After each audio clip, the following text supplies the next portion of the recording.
Probably not a surprise, but it's a shocking story nonetheless. Reuters reported yesterday that Afghan President Karzai has been holding some secret talks with the Taliban. Let's bring into the conversation for expert analysis and insight our go-to guy for all things national security. Jed Babbin is here.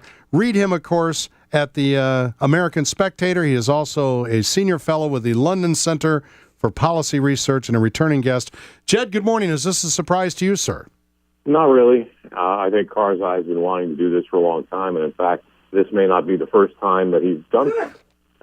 This is not a guy that we can rely on in any respect, and quite frankly, he's trying to cover his bases. I don't know what he thinks he can accomplish with the Taliban, because they're certainly not going to do anything that's going to help him. They're planning, I'm sure, on replacing him, pretty much within a couple of weeks after we get out of there. If in fact the art of diplomacy has been described as being able to say nice doggy until you find a big stick, there's not a big enough stick for Karzai in Afghanistan, even with his brothers and his family's help. No question about that. I mean, he's got no power left. I mean, when people call him the mayor of Kabul, they're probably not very far off.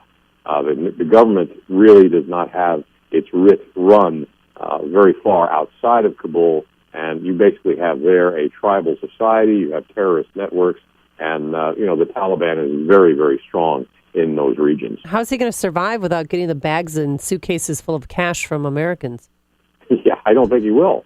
I think that's the simple point, Amy. I think that, his kleptocracy, his government of thieves, has basically milked the country and milked us for as much as they can. They're looking at the end game right now. I think he's going to find himself a nice home in Gestapo somewhere. I think he's going to have a Jiffy Lube in Wisconsin at some point. Well, I think he's probably socked away a lot more money than that. I think he could have a whole string of Jiffy Lubes in Wisconsin. Do you get the sense? That's really the point. Let's take this out. Let's extrapolate this out to the real problem. If the Taliban is selling a product to the Afghan people that the Afghan people want to buy, I think we tend to think of them as insular. We think of them as a cancer that can be cut out of Afghan society. That's clearly not the case. This is a battle nobody can win. Well, I'll tell you, it sounds to me like you've done the research and read David Galula's book on counterinsurgency warfare.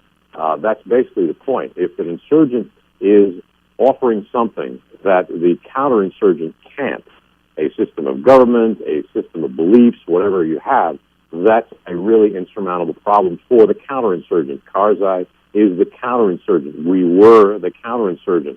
We don't have a product to offer the Afghan populace that they're interested in. It's as simple as that. Democracy doesn't work. They are not interested in it.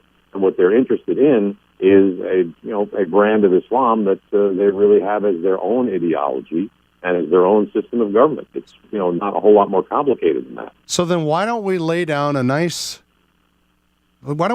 some covering fire, and I mean that both diplomatically and militarily, protect our own and start withdrawing, and I mean to the extent where it's considered to be, it's going to be an ongoing problem for generations. So let's start from that intellectually honest point and go, we will have forces in the area, we will have maybe allies in the area. I'm not going to count on the Pakistanis, but I can count maybe on the Indians, and we'll look at it from that viewpoint, not as if we're going to convert one person to our side. No, I think that's absolutely right. I've been saying that for a long, long time. We should have gotten out of Afghanistan years ago. The biggest problem we have is the mistake that George Bush made in about 2003, when he decided on nation building as the way to handle both Afghanistan and Iraq. And that's the biggest mistake we've made since 9/11. Nation building does not work. We've never done it well except in Japan and Germany in post-World War II. And the idea of trying to do it in a Muslim society is just crazy. It just can't be done. So the bottom line is, did we miscalculate in thinking he could be a partner? Oh, yeah, absolutely. I mean, Karzai was never a reliable partner, and we've seen that over the years. I mean, he's been bashing us when the mood suits him. You have ambassadors running back and forth from Afghanistan, and in the cables that were released by WikiLeaks, they were saying, well, gee, he's off his medicine again today. That's the kind of thing that you have with him. He's not a stable personality in that sense at all, and he's certainly not ever going to be an ally. So, the basic point is he doesn't have the capability of being an ally. He doesn't have the power. His government does not have the stability that needs to be had before you can have that sort of situation. Hey, Jed Babbin, your contacts either still at the Pentagon or in the military in general, do you get the sense that they also realize what we realize and they just prefer to have a president with the courage to say, all right, done, we're not going to spend good money after bad money, we're not going to waste another drop of American blood, let's get out? Or are they of the mindset that, look, we started this and we're not leaving until we make some progress? Yeah, unfortunately, I'm getting the feeling from the people that I know and the people that I hear and read about that they really have not gotten the message.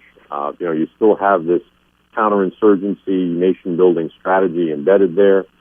People such as Martin Dempsey, the chairman of the Joint Chiefs of Staff, still believe in this stuff. Ray Odierno, the Chief of Staff of the U.S. Army, they believe in this. And they're stuck in that mindset, and I don't think they're going to be happy when we relieve ourselves of the duty in Vietnam and, the thing falls apart within weeks. Vietnam. I'm sorry. Did I say that? Yes. Yeah, you did. I did. Yeah. Well, it's kind of a Freudian slip, ain't it? Yeah, it is. It's kind of the same situation. When the last helicopter leaves Kabul, the whole thing is going to fall apart in pretty record time. And it's amazing. Like, we can see this, and yet I admire our military to such a degree, and I understand their reticence in saying, well, I guess we failed. But what we have to say to them is there's no failure here. This is a policy failure, not a military failure. Well, that's correct. But on the other hand, it's a military failure in the sense that they have gone so far into this counterinsurgency strategy. At some point, you have to stand up to the president and say, hey, boss, we can't do this. It's not working. Let's find something else to do or get the heck out of there. And the problem we have had is, and I include pretty much all of the folks that have commanded in both theaters for some time now. I mean, David Petraeus, brilliant guy, got it totally wrong. George Casey, same deal.